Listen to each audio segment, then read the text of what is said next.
తెలంగాణ తెచ్చుకుంది నీళ్లు, నిధులు, నియామకాల గురించి. కానీ తెలంగాణ వచ్చాక ముందు కన్నా ఇంకా ఎక్కువ అన్యాయం జరిగిందని మాజీ ఎమ్మెల్సీ పురాణం సతీష్ అన్నారు. ఎవ్వరు పదవులు ఆశించి పార్టీలో చేరడం లేదని, సీఎం రేవంత్తోనే ప్రజాపాలన సాధ్యమవుతుందన్నారు. తెలంగాణ ఉద్యమం ఒక్కరితో ప్రారంభమయ్యింది కాదని, పార్టీలకు అతీతంగా కొట్లాడి తెలంగాణ సాధించుకున్నామనంటున్న సతీష్తో మా భవిత ఫేస్ టు ఫేస్. కొద్దిసేపటి క్రితమే దీపాదాస్ మున్షి సమక్షంలో పురాణం సతీష్ మాజీ ఎమ్మెల్సీ కాంగ్రెస్ పార్టీలో చేరారు. అయితే ప్రస్తుతం అంతా పాటు ఉన్నారు. సార్ చెప్పండి, ఇటు లోక్సభ ఎన్నికలు సమీపిస్తున్న వేళ ఇటు బీఆర్ఎస్ లకి షాకింగ్లు ఇస్తున్నారు. కార్పొరేటర్ల నుంచి, కార్యకర్తల నుంచి కూడా చాలా మంది నేతలు, ఎమ్మెల్యేల వరకు కూడా పార్టీలో చేరుతున్నారు. ఏంటి దీని వెనకాల ఉన్న రహస్యం ఏంటండి? రహస్యం ఏం లేదు, బహిరంగ రహస్యమే. గండికోట రహస్యం ఏం లేదు. దీంట్లో బహిరంగ రహస్యం ఏంటంటే, ఉద్యమ పార్టీ అని చెప్పుకొని నీళ్లు, నిధులు, నియామకాల పేరు మీద ఇవాళ 1,00,000 కోట్ల అవినీతి చేసినటువంటి బీఆర్ఎస్ పార్టీ, ఇవాళ ఉద్యమం పేరు మీద డబ్బులు సంపాదించినటువంటి బీఆర్ఎస్ పార్టీ, ఇవాళ ఎంక్వైరీలలో తేలుతున్నటువంటి విషయాలకు ఇవాళ బాధతోని ఇవాళ ఆ పార్టీ జెండా నెలకేసుకొట్టి ఇవాళ కాంగ్రెస్ కండువాన్ని కప్పుకోవడం జరిగింది. దీంట్లో వేరే రహస్యం ఏమీ లేదు. అంటే ఈ పార్లమెంట్ ఎలక్షన్లు అంటే ఇవి రొటీన్గా జరిగేటి. రాజకీయ ప్రక్రియ లోపల ఎలక్షన్లు అన్నీ రొటీన్గా జరుగుతాయి. నిర్ణయాలు కూడా రొటీన్గా జరిగే నిర్ణయాలు.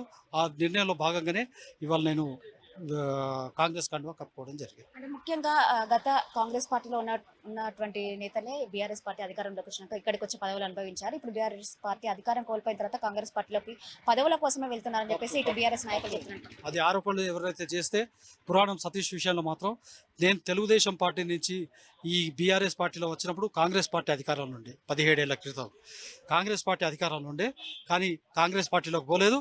ఉద్యమ పార్టీగా ఉద్భవించినటువంటి టీఆర్ఎస్ పార్టీలోకి వచ్చిన నాకు ఈ అధికారం మీద ఆశ లేదు. ఆశయంతో వచ్చిన, ఆశతో కాదు. అంటే గత కొంతకాలంలో అయితే ఉద్యమంలో ఉన్నప్పుడు ఎవరు కూడా వెనకాల లేరు, కేసీఆర్ వెనకాల. తర్వాత ఉద్యమం కోసం రాష్ట్రం అంతా తరలి వచ్చింది అని చెప్పేసి వాళ్ళు చెప్తున్నారు. ఇప్పుడు కూడా కొత్త నాయకత్వాన్ని మేము చేసుకుంటామని చెప్పేసి కేటీఆర్ అంటున్నారు. చేసుకోరియాడి సంతోషమే. అది వాళ్ళ వెంట ఉద్యమంలో బరాబర్ నడిచినాం. వాళ్ళు ఒక్కరే చేయలే ఉద్యమం. ఇవాళ నా మీద 85 కేసులు ఉండే, 32 రోజులు జైల్లో ఉన్నా. నేను కూడా ఉద్యమం చేసిన. వాళ్ళు ఒక్కరే కాదు, ఇవాళ ఉద్యమం చేసిన వాళ్ళు లక్షలాది మంది కార్యకర్తలు రోడ్ల మీద ఉన్నారు. వాళ్ళకి తిండికి లేక, బట్టలు లేక రోడ్ల మీద అన్నమ రామచంద్ర అని చెప్పి వాళ్ళ వయసు అంతా కూడా ఉద్యమం లోపల పోయింది. వాళ్ళు వ్యాపారం చేసుకోలేదు, పెళ్లిళ్ళు చేసుకోలేదు, వాళ్ళు ఉద్యోగాలు చేయలేదు. నీ వెంట అడుగులో అడుగే నడిచి ఉద్యమం చేస్తే ఇవాళ వాళ్ళకి కనీసం తిండికి కూడా దిక్కులేని పరిస్థితి ఉన్నది. ఇవాళ నీ ఒక్కడితోనే రాలేదు, ఇవాళ ప్రతి ఒక్క ఉద్యమకారుని ద్వారానే ఇవాళ తెలంగాణ రాష్ట్రం సిద్ధించింది. మోసం చేసి పోతున్న వాళ్ళు ఉంటే ఏంది, పోతే ఏంది, తోకమట్టం కాదు అని చెప్పేసి కేసీఆర్ అంటున్నారు. దాన్ని మీరు ఎట్లా చూస్తారు? ఇక తోకమట్టం అంటే ఆయనే తోకమట్టం అయిపోయాడు. ఎవరున్నారు ఆయన దగ్గర? నీ టికెట్ ఇస్తే టికెట్ వాళ్ళ ముఖాన కొట్టి బయటికి వస్తున్నారు. ఇక అంతకంటే తోకమట్టం ఇంకేం కావాలి?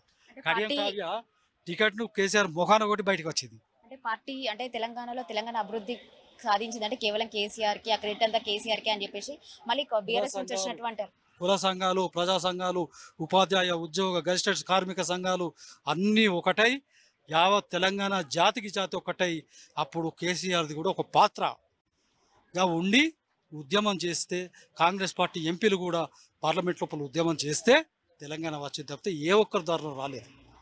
అంటే ఫోన్ ట్యాపింగ్ వ్యవహారంపై వింటాము, తప్పే ఉంది అన్నట్టు కేటీఆర్ మాట్లాడారు. పిచ్చోళ్ళ లెక్క మాట్లాడుతుడు. ఎట్లా వింటావా? వింటే జైల్లో చిప్పకూడు తినాల్సిందే. ఎట్లా వింటావండి? నేను ఒకటి చంపుతా అంటే చంపుతా ఏమవుతుంది అంటే నడుస్తుందా? ఎట్లా వింటావు? గవర్నమెంట్ ఆఫ్ ఇండియా పర్మిషన్ తీసుకోవాలి. తీసుకున్నావా? అందుకోసం వీళ్ళందరూ జైలుకు పోవడం ఖాయం. అరెస్ట్ లో కవితది కూడా పాత్ర ఏమీ లేదు, ఇది అన్యాయంగా అరెస్ట్ చేశారని చెప్పేసి వాళ్ళు చెప్తున్న పరిస్థితి. లిక్కర్ లోపల పాత్ర లేకపోతే సిబిఐ అరెస్ట్ చేసే అవసరం లేదు. ఇవాళ అరెస్ట్ చేసిన తర్వాత నిజాలు కోర్టులు తెలుస్తాయి, అప్పుడు బయటకు వస్తాయి. Thank you. ఇది మొత్తానికి తెలంగాణ అయితే 3 అంశాల కోసం సాధించుకున్నారు. వాటి మొత్తం మట్టిలో కలిపారు, మొత్తం అవినీతికి పాల్పడ్డారు. కాబట్టి బీఆర్ఎస్ లో ఉండకూడదని చెప్పేసి నిర్ణయించుకొని కాంగ్రెస్ పార్టీలో చేరుతున్నామని చెప్పేసి పురాణం సతీష్ చెప్తున్న పరిస్థితి కనబడుతుంది. Camera person భిక్షపతితో